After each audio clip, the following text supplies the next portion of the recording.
En effet, la tristesse selon Dieu produit une repentance à salut dont on ne se répond jamais, tandis que la tristesse du monde produit la mort. 2 Corinthiens 7, verset 10. La repentance ne consiste pas simplement à avouer ses fautes, mais c'est un acte plus profond que le fait simplement d'avouer ses fautes. Donc, nous allons prendre d'après l'hébreu, parce que l'Ancien Testament est écrit en hébreu et le Nouveau Testament écrit en grec. Pour mieux comprendre la quintessence de ce concept.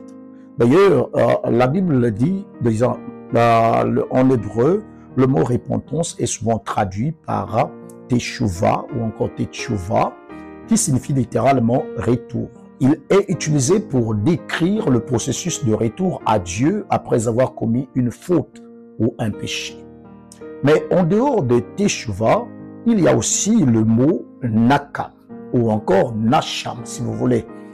Le mot nasham peut aussi être traduit par repentir, mais il met davantage l'accent sur le sentiment de regret, de consolation.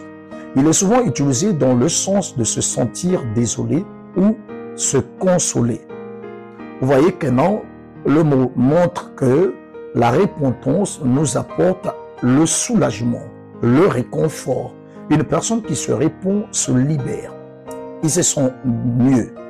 Maintenant, en dehors de cela, dans le Nouveau Testament, parlons du mot repentance. Cela est souvent traduit par le mot métanoïa, qui veut dire le changement d'état d'esprit et parfois signifie la conversion. En d'autres termes, la métanoïa en grec ne signifie pas simplement un regret passager, mais un changement profond et radical de la pensée et de la direction de vie. Une transformation intérieure qui conduit à une nouvelle orientation vers Dieu ou vers un idéal. Remarquez ceci. Donc, dans les 3 définitions, nous avons d'abord le fait de changer de direction. Donc, une personne qui se répand, c'est une personne qui change de voie. Auparavant, tu étais dans une certaine réalité, dans certaines choses que tu faisais auparavant, mais cette fois-ci, tu ne veux plus prendre la même voie, tu changes, tu retournes. Mais parlons de Nakam, ça veut aussi nous montrer qu'une personne qui se répand, c'est une personne qui se libère. Donc, c'est la voie par excellence pour se libérer d'un fardeau que l'on pouvait garder depuis longtemps. Mais aussi, la repentance, c'est aussi un changement d'état d'esprit. Une personne qui se répand regarde le monde différemment. Si auparavant, il y avait une certaine légèreté, une certaine négligence, mais une personne qui se répand change de vision, change d'état d'esprit, il n'est plus la même personne.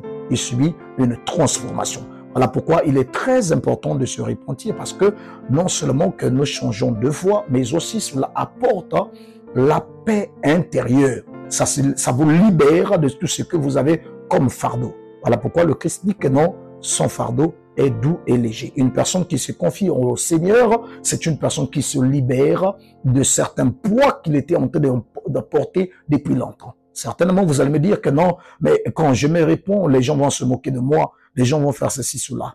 Mieux vaut que l'on se moque de vous, mais vous avez une paix intérieure. C'est la nature des êtres humains de se moquer des gens. Mais quand vous avez la paix dans votre cœur, Dieu bénit votre vie, bénira votre âme et vous serez joyeux. Que Dieu nous amène à nous repentir, nous sentir en paix. Que Dieu vous bénisse.